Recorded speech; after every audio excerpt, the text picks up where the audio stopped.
Imagine the deafening roar of an engine, the violent shudder of a metal beast falling from the sky, and then ...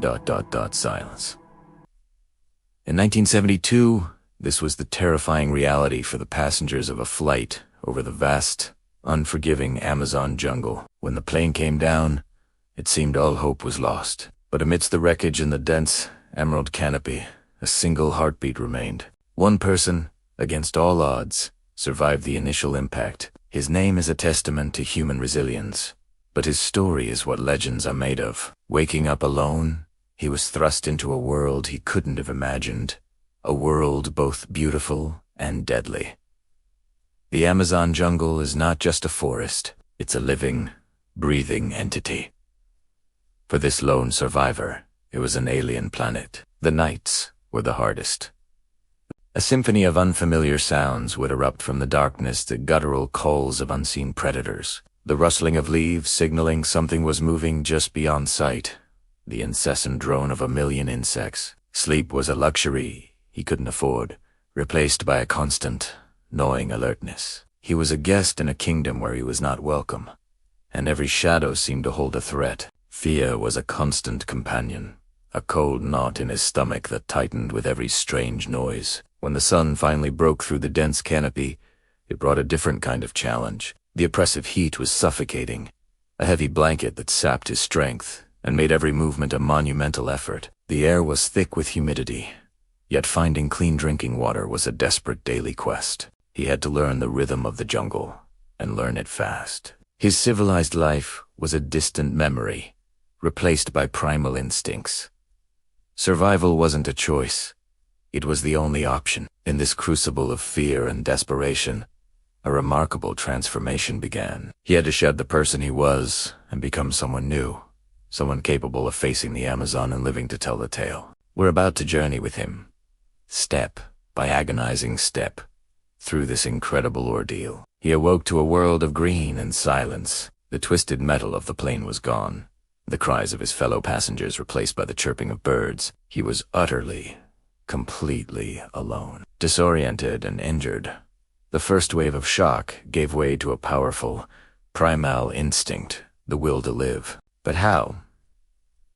He had no tools, no map, no knowledge of this intricate wilderness. The jungle, in all its majestic indifference, was now his home, his prison, and his only source of sustenance. The first priority was water. Dehydration could kill him faster than any jaguar. He learned to follow the hum of insects and the calls of certain birds, clues that led him to small streams and creeks. He would cup the precious liquid in his hands, drinking slowly, the cool water a temporary balm for his parched throat and frayed nerves. Next came the desperate search for food. Every plant, every fruit, every berry was a gamble. Was it nutritious, or was it poisonous? He had to rely on observation, watching what the monkeys and other animals ate, making cautious, calculated risks. He learned to identify a few edible fruits, their sweet taste a burst of pure energy in a world of struggle. His body ached with hunger, his stomach a hollow pit of emptiness. But with each small success, a flicker of hope ignited. He wasn't just surviving, he was learning, he was adapting. The man who had once navigated city streets was now navigating the complex web of the rainforest. As days bled into nights, the need for shelter became critical.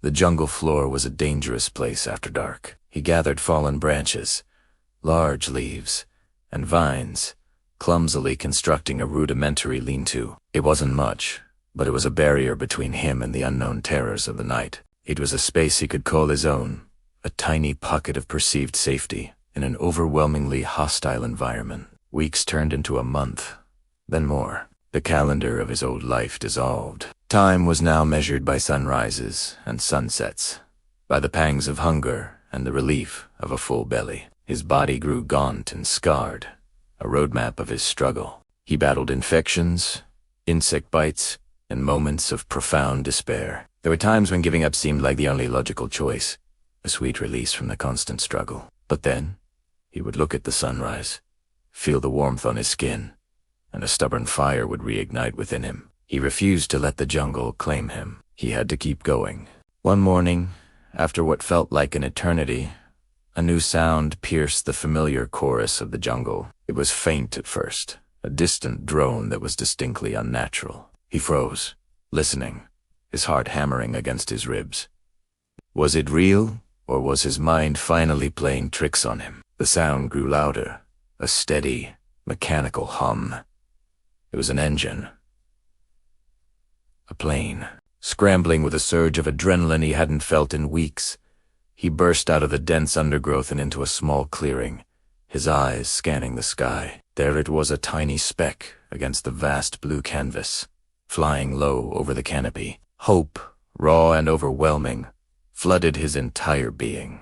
He waved his arms frantically, shouting until his throat was raw, pouring every last ounce of his remaining strength into this one desperate act. He was a ghost, a man who had walked out of the jungle's green embrace after being swallowed whole. The world had mourned him, forgotten him, and now he was back. This wasn't just a story about a plane crash. It's a profound testament to the power of the human spirit, the will to endure against impossible odds. It's a story of hope when all hope seems lost, and the incredible resilience that lies dormant within each of us. His journey through the Amazon was a descent into a primal world, but it was also an ascent, a discovery of his own inner strength. We've only scratched the surface of this incredible ordeal. The full account is even more detailed, more harrowing, and more inspiring. If you want to dive deeper into how he navigated this ordeal, the specific techniques he used, and the emotional toll it took, make sure you're subscribed to our channel. We'll be releasing the full, in-depth documentary very soon. Thanks for watching. We'll see you in the next one.